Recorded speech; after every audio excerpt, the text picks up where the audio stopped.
You just got a promotion.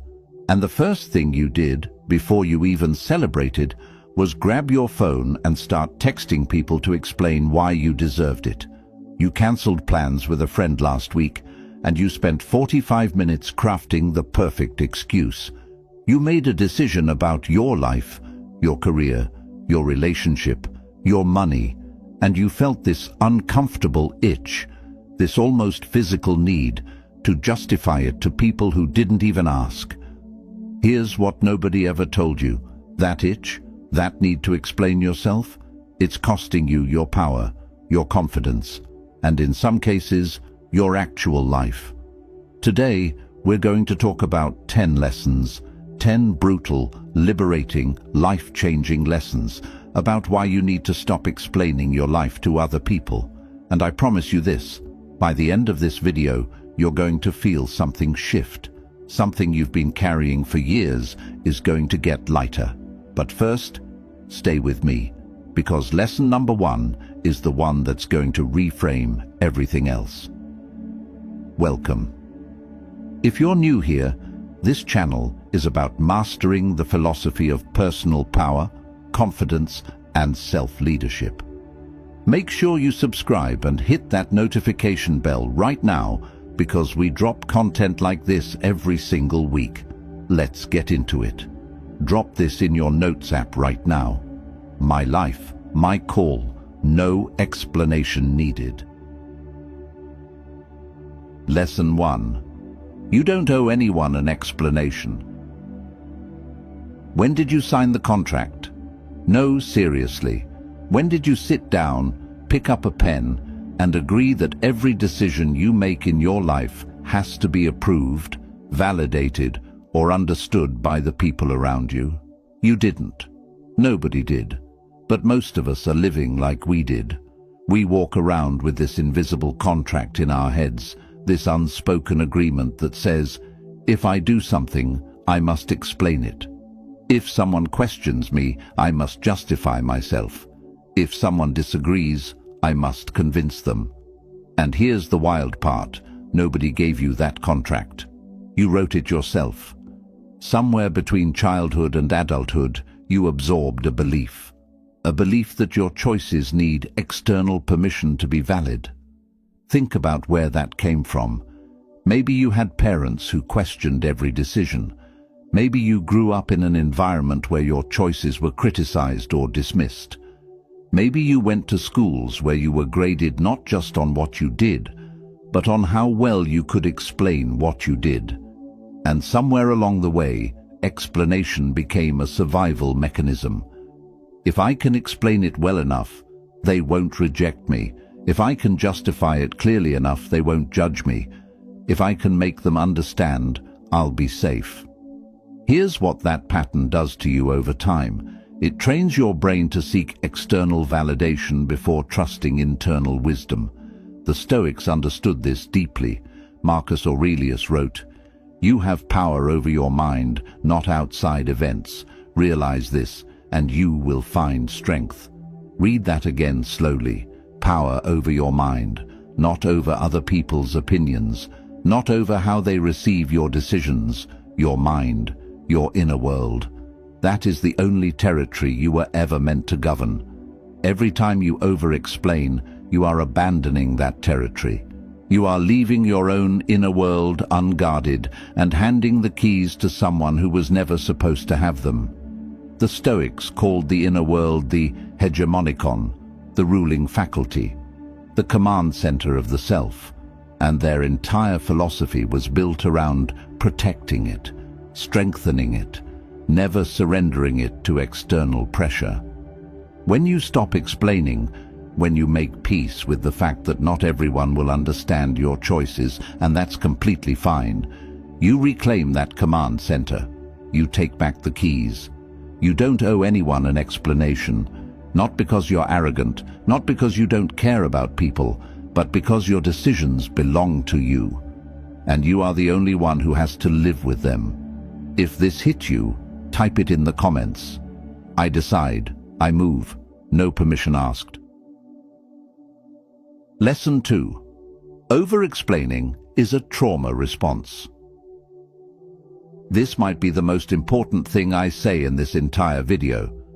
Over-explaining is not a communication style. It is not a personality trait. And it is absolutely not a sign of intelligence or thoughtfulness, even though that's what many of us tell ourselves. Over-explaining is, in most cases, a trauma response. Now, before you close this video and say, "I don't have trauma," stay with me. Because trauma doesn't only mean big catastrophic events. Trauma is any experience that taught your nervous system that it wasn't safe to simply exist without justifying your existence. Growing up in a home where your feelings were dismissed, where you said, "I'm sad," and the response was, "You don't have a reason to be sad." So you learned to build a legal case for your emotions before you express them. Growing up with a critical parent, where every decision was scrutinized, where you got the message, spoken or unspoken, that your judgment couldn't be trusted. So you started outsourcing your judgment to others. Being in a relationship, romantic, professional, or friendship, where you were constantly questioned or made to feel that your perspective was invalid. So you developed over-explaining as a preemptive defense. This is the part most self-help content skips. They'll tell you to be more confident or stop seeking approval, but they won't tell you why you seek approval in the first place. And when you don't understand the why, the habit doesn't change. It just goes underground. Here's what over-explaining actually looks like in daily life. You send a text and immediately send 3 follow-up texts explaining what you meant. You make a decision, and before anyone questions it, you've already preloaded your explanation. You say no to something and then spend the next 10 minutes justifying the no. You accomplish something, and instead of simply receiving a compliment, you immediately list all the reasons your achievement wasn't actually that impressive. That last one, that's one of the most overlooked forms of over-explaining. When someone says, "Great job," and you say, "Oh, it was nothing. I got lucky. I had a lot of help." You are explaining away your own success, making other people comfortable with your achievement by diminishing it. Epictetus, who was born into slavery and became one of the greatest philosophers in history, said this: "Seek not that the things which happen should happen as you wish, but wish the things which happen to be as they are, and you will have a tranquil flow of life." Here's how that applies to this. When you over-explain, you are trying to make reality conform to what you wish it was, a world where everyone approves of you. But reality doesn't negotiate. People will judge, people will question, people will misunderstand. The Stoic response is not to explain harder. It is to accept that judgment exists, and to stop allowing the possibility of it to govern your behavior. Start noticing, over the next 48 hours, every time you feel the urge to over-explain. Don't judge it, just notice it. And ask yourself one question: am I explaining because this serves the conversation, or am I explaining because I'm afraid? That question alone will start to change things. Say this out loud right where you're sitting. Old patterns end here. I choose differently now. Lesson 3. The more you explain, the less people believe you. There's a psychological principle called the over-justification effect, and it reveals something completely counterintuitive about human behavior. When you give someone too much justification for something, their brain actually starts to trust it less. Not more, less. Think about the last time someone was trying to convince you of something. A salesperson, a politician, a friend with an agenda. Did they over-explain? Did they give you 17 reasons why something was true? Did they seem almost desperate for you to believe them? What happened in your gut? You trusted them less, because here's what the human brain reads when it receives over-explanation. If this person feels the need to justify this much, there must be something worth questioning. The psychological term for this is reactance. When someone pushes too hard for you to believe something, your brain naturally pushes back. Now imagine two people get asked why they left their last job. Person A says, "Well, it was a combination of factors really. The management style wasn't aligned with my values, and there were some communication issues, and I felt like my skills weren't being utilized, and also the commute was really difficult, and honestly the culture wasn't great." Person B says, "It was time for a new challenge. I learned everything I could learn there." Who do you trust more? Person B. Every time. Not because their answer is more honest. Maybe all of Person A's reasons are completely true, but Person B's answer communicates something Person A's doesn't. Certainty, groundedness, self-possession. Marcus Aurelius wrote, "Never esteem anything as of advantage to you that will make you break your word or lose your self-respect." Self-respect in communication looks like speaking with economy. It looks like trusting that your words carry enough weight without being buried under an avalanche of justification. Every extra word you pile onto a statement out of fear is a quiet act of self-disrespect. It says, "I don't trust my own voice to be enough."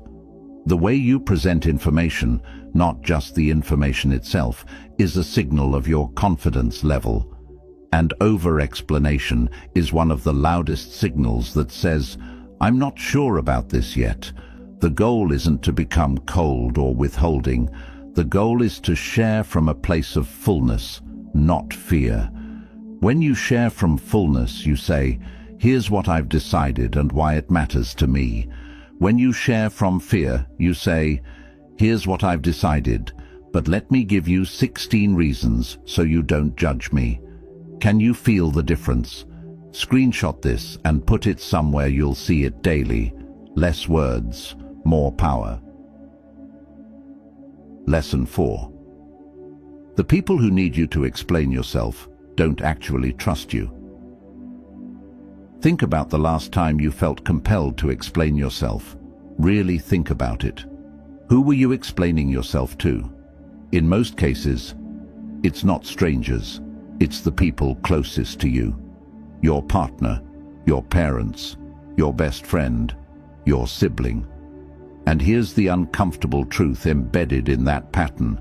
The need to constantly over-explain to someone who is supposed to love you unconditionally is often a symptom of a trust deficit in that relationship. Genuine trust doesn't require constant justification. Think about your most secure relationship, the person you'd call at 2 a.m.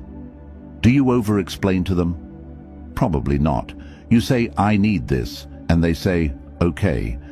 There's a baseline assumption of goodwill that makes constant explanation unnecessary. Now think about the relationships where you over-explain. What's missing?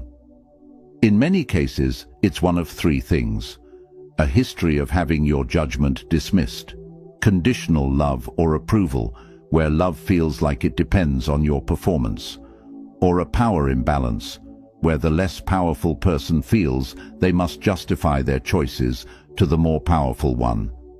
Seneca said, "Associate with those who will make a better man of you. Welcome those whom you yourself can improve. The process is mutual, for men learn while they teach." The Stoics were deliberate about their inner circle, not because they were elitist, but because they understood that the people you spend the most time with shape the internal dialogue you carry even when you're alone. If the people closest to you constantly demand explanation, over time you internalize that demand. You start cross-examining yourself before anyone else gets the chance. Here's a tool to use. Take your top 5 relationships, and for each one, ask yourself, when I share a decision with this person, what's my default expectation of their response? If your default expectation is acceptance, that relationship has a foundation of trust. If your default expectation is questioning or judgment, that relationship has a trust deficit worth addressing. This doesn't mean cutting people off. It means knowing which relationships require emotional preparation and why. Because you can love someone and also acknowledge that they don't make you feel safe enough to be fully yourself. Both things can be true at the same time. If your relationships came to mind just now, write this down. Trust is earned. Proof is not required. Lesson 5. Silence is not a weakness. It's your superpower. Most people are terrified of silence. The moment a conversation pauses, the moment someone asks a question and there's a beat of quiet, most people rush to fill it. And in that rush, they over-explain, they ramble, they say things they didn't mean to say. They give information nobody asked for, all because they couldn't tolerate 3 seconds of silence. Here's what you need to understand about silence from a psychological perspective. Silence creates space, and space in human communication is where meaning lives. When you speak without pause, you leave no room for your words to land, no room for the other person to process, no room for the weight of what you've said to register. But when you speak and then allow silence, your words carry more gravity, more authority, more presence. Imagine you're in a job interview. The interviewer asks, "Why should we hire you?" Response: A. Well, I have a lot of experience in this field, and I think I work really well with teams, and I'm a quick learner, and I've had some really good results in past roles, and I'm really passionate about this industry. Response B. 3 seconds of deliberate silence. Then, because I've done this exact job before, and I made my last company $3 million doing it. Then silence again. Which person gets the job? Person B. Not just because of the content, because of what the pause communicated before the answer even started. That pause said, "I'm not nervous. I'm choosing my words. I don't need to fill every moment of this conversation with noise." Marcus Aurelius wrote, "If someone is able to show me that what I think or do is not right, I will happily change, for I seek the truth, by which no one was ever truly harmed." That quote is about intellectual security. It's about being so grounded in your own values and reasoning that you don't need to perform certainty through volume or speed. The truly secure person can pause, can sit in silence, can let questions hang in the air without scrambling to answer them instantly, because their sense of self doesn't depend on how quickly they can fill the void. Here's the practice. Before you answer any high-stakes question, a difficult question from a partner, a challenging question in a meeting, a provocative question from someone trying to rattle you, pause for 3 seconds, not fidgety or uncomfortable, still, intentional. Look at the person, take one breath, then speak. This does several things. It gives your brain time to choose the right words instead of defaulting to verbal panic. It signals that you're grounded, not reactive, and it prevents over-explanation, because when you pause and choose deliberately, you say less. And when you say less, you say more. Next time someone pressures you to respond fast, remember, my silence speaks louder than their noise. Lesson 6. Stop defending yourself in arguments. Here's what to do instead. Here's a scene you've probably lived. You're in an argument. Someone accuses you of something. Maybe it's true, maybe it's false, maybe it's somewhere in the middle. And immediately, before they've even finished their sentence, you're building your defense. Your heart rate goes up. Your thoughts start racing. You're gathering evidence, forming rebuttals, preparing your case. And by the time they stop talking, you're not listening anymore. You're just waiting for your turn to explain yourself. This is called defensive reactivity, and it is one of the most relationship-destroying, confidence-undermining communication habits that exists. When you immediately defend yourself in response to criticism, you communicate several things, none of which help you. You communicate that you feel threatened, And when people see that you feel threatened, it often confirms to them that they've hit a nerve. You signal that you're more interested in being right than in understanding what happened. And you hand the other person enormous power over your emotional state. So, what do you do instead? When someone criticizes you or challenges you, instead of immediately defending, you absorb. You say, "That's interesting. Tell me more about what you mean by that." Or, "I hear you. Let me think about that." Or simply, "Okay." Not okay, but just okay. This feels deeply counterintuitive, because everything in your nervous system is screaming, defend, justify, explain. But here's what happens when you absorb instead. You completely disrupt the pattern of the conflict. The other person was expecting resistance. They were braced for it. When you don't give it to them, the energy of the argument deflates. You also give yourself time to figure out whether the criticism actually has merit. A lot of the time, defensive reactivity prevents us from benefiting from legitimate feedback because we're too busy fighting it off. Epictetus said, "If anyone tells you that a certain person speaks ill of you, do not make excuses about what is said of you, but answer, 'He was ignorant of my other faults, else he would not have mentioned these alone.'" Read that and let it land. The Stoic response to criticism is not defense. It is perspective. It is the quiet, unshakable awareness that your worth is not determined by someone else's opinion of you, and therefore their criticism carries no existential threat. You can consider it calmly. Take what's useful, release what isn't, without the whole thing becoming a battle for your identity. That is real power. Not the power to win arguments, the power to not need to. The next time someone tries to pull you into an argument, repeat this to yourself. I don't defend, I don't collapse, I stand. Lesson 7. How to communicate powerfully without over-explaining. By now you understand why you over-explain. You understand what it costs you. But here's the practical question. How do you actually communicate differently? What do you say when you need to explain something without over-explaining it? Here's a simple framework. I call it the ACE framework. 3 parts, easy to remember, immediately applicable. A stands for assertion, C stands for context, E stands for end.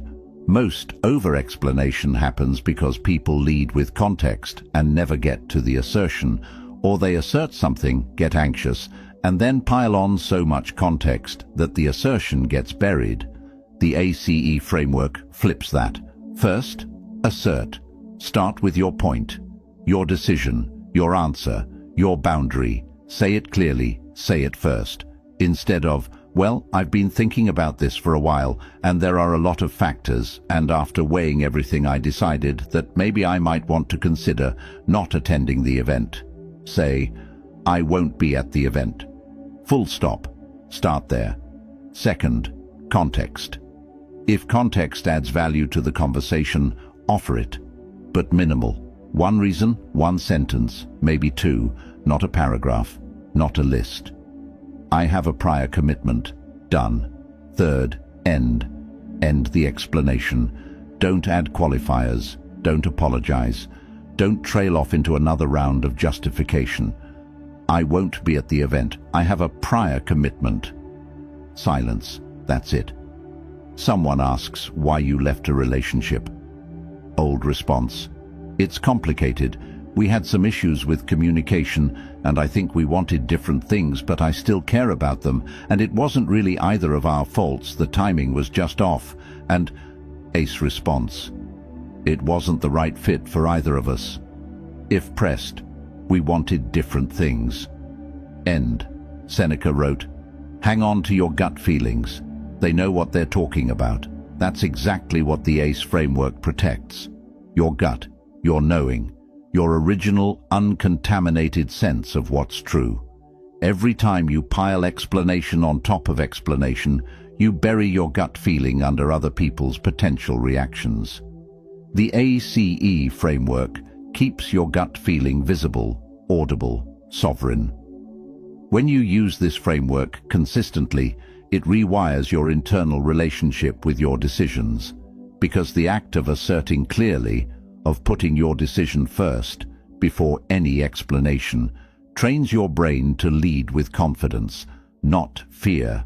Over time, you start making decisions differently, because you know that when you make a decision, you're going to have to stand behind it clearly.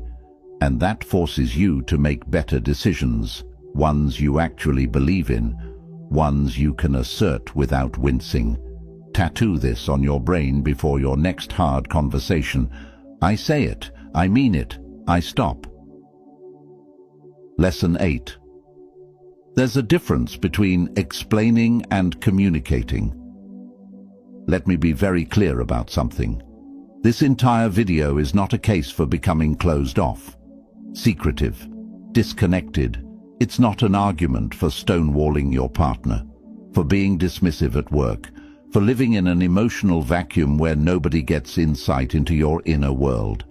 Healthy communication is one of the most important skills a human being can develop. The difference we're drawing here is not between explain and don't explain. The difference is between communication that comes from security and communication that comes from fear. There are specific situations where explaining yourself is not just appropriate, it's essential.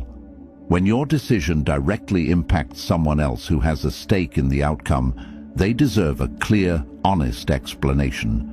Not because you owe them approval, but because they're genuinely affected. When you make a mistake in a professional setting, a direct explanation of what happened and how you're fixing it is integrity. When you're teaching or mentoring, thorough explanation is literally your job. When vulnerability deepens connection in close relationships, sharing your inner world, your doubts, your reasoning, that's intimacy, not weakness. And when you've genuinely hurt someone and owe them clarity, a real explanation followed by accountability is not weakness, it's character. So here's the filter to apply in any situation where you're wondering whether to explain yourself. Ask, is this explanation serving them, serving us, or serving the relationship, or is it serving my need to feel safe from judgment? If it's the first three, communicate freely, richly, with warmth and detail. If it's the last one, that's the over-explanation we're working to unlearn. Marcus Aurelius wrote, "Waste no more time arguing about what a good man should be one." The Stoic tradition wasn't about becoming cold or unreachable. Stoics had deep friendships, profound love, and fierce loyalty. What they refused to do was let anxiety drive their speech. They communicated from virtue, from genuine care, genuine accountability, genuine connection, not from the need to manage other people's perceptions of them. That's the distinction. Not less communication, better communication. Communication that serves something real. Every word you speak from now on should pass this test. I speak by choice, never by fear. Lesson 9. Your identity is not up for public debate. Here's a question I want you to sit with. Who are you when nobody's watching? Not who you perform, not who you explain, not the version of you that exists in other people's perceptions. Who are you when it's just you? That person, the one who exists before the explanations, before the justifications, before the performance, that's the person we're trying to get back to. There's a concept in psychology called the looking glass self. The idea is that our self-image is largely formed by how we think others see us. We look at ourselves, and then we look at the reflection of ourselves in other people's eyes. And over time, for many of us, the reflection becomes more real than the reality. We start making decisions based on how they'll look to others.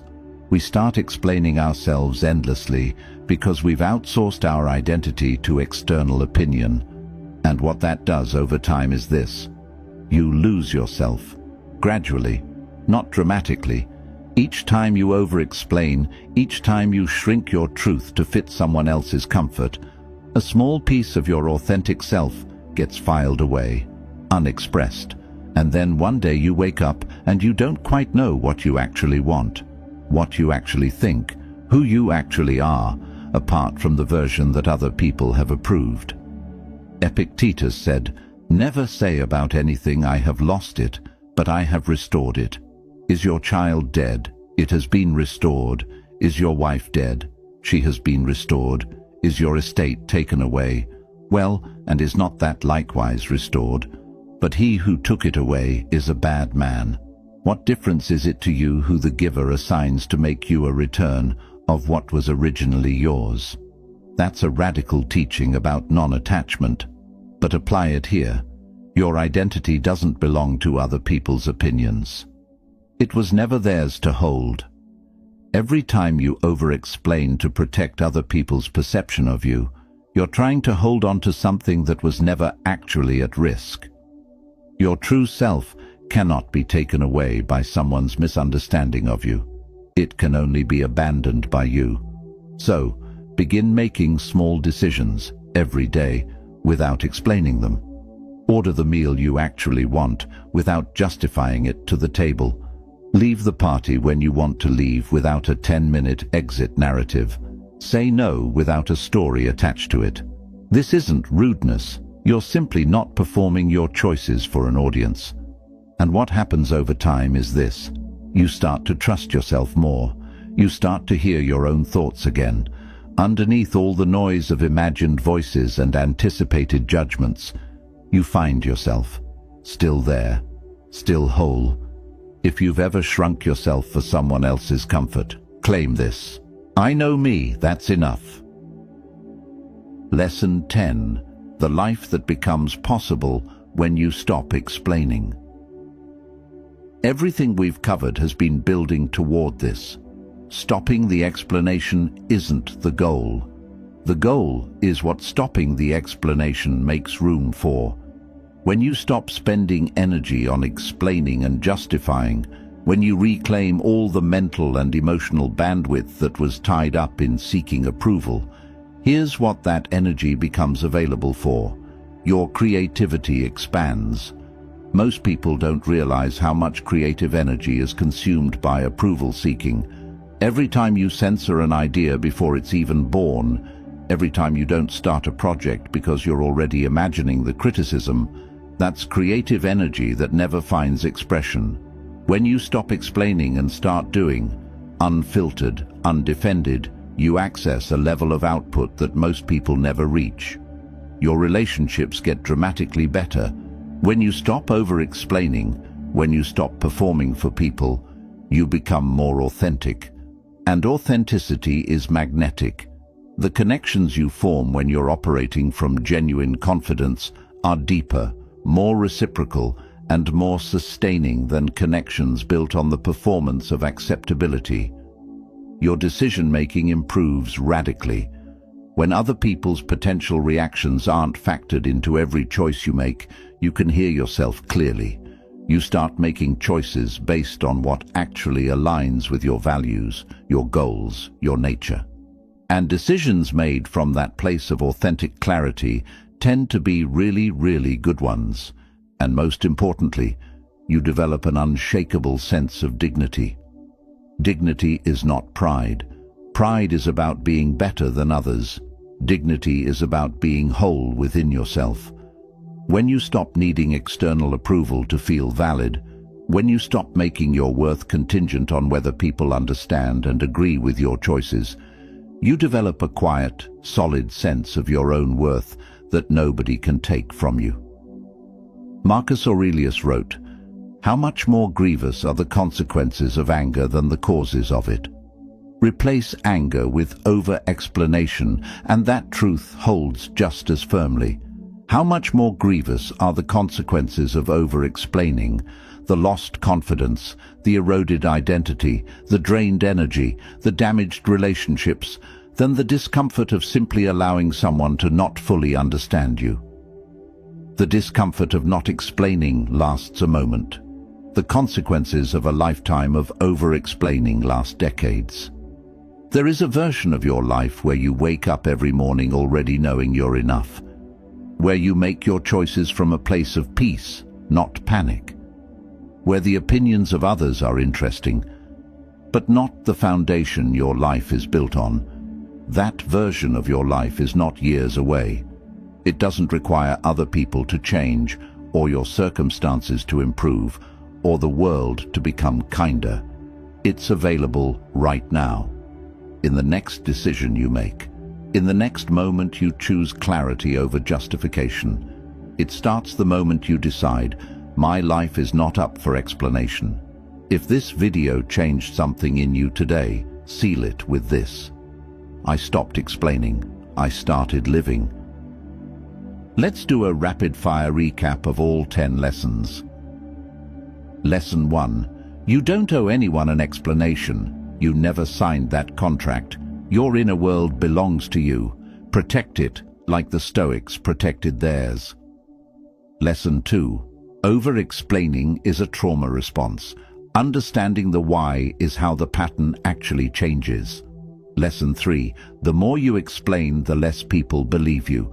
Economy of speech is power. Lesson 4. The people who constantly need you to explain yourself reflect a trust deficit, either in the relationship or in yourself. Lesson 5. Silence is your superpower. The 3-second pause changes every high-stakes conversation. Lesson 6. Stop defending in conflict. Absorb, respond from groundedness, not reactivity. Lesson 7. Use the ACE framework. Assert first. Minimal context. End the explanation. Lesson 8. There's a difference between explaining and communicating. One serves connection, the other serves fear. Lesson 9. Your identity is not up for public debate. Small, unexplained decisions rebuild self-trust one at a time. Lesson 10. The life that becomes possible on the other side of this is extraordinary. More creativity, better relationships, cleaner decisions, real dignity. And it starts now. If this video landed for you, if something shifted even just a little, hit that like button right now. It tells YouTube this content matters, and it helps more people who need this find it. Subscribe if you're not already here. Every week on this channel we go this deep into the psychology of personal power, self-leadership and communication. You don't want to miss what's coming, and drop a comment below right now. Tell me, which lesson hit you the hardest? Was it the trauma response in Lesson 2, the judo principle in Lesson 6, the ACE framework, the identity piece in Lesson 9? Tell me in the comments, because your answer tells me exactly what to make next, and it might be exactly what someone else watching these needs to read today. I read every single one. Now go make a decision, a real one, a true one, and don't explain it to anyone. See how it feels. I'll see you in the next one. Share this with someone who needs to hear it right now. My life speaks. I don't owe it subtitles.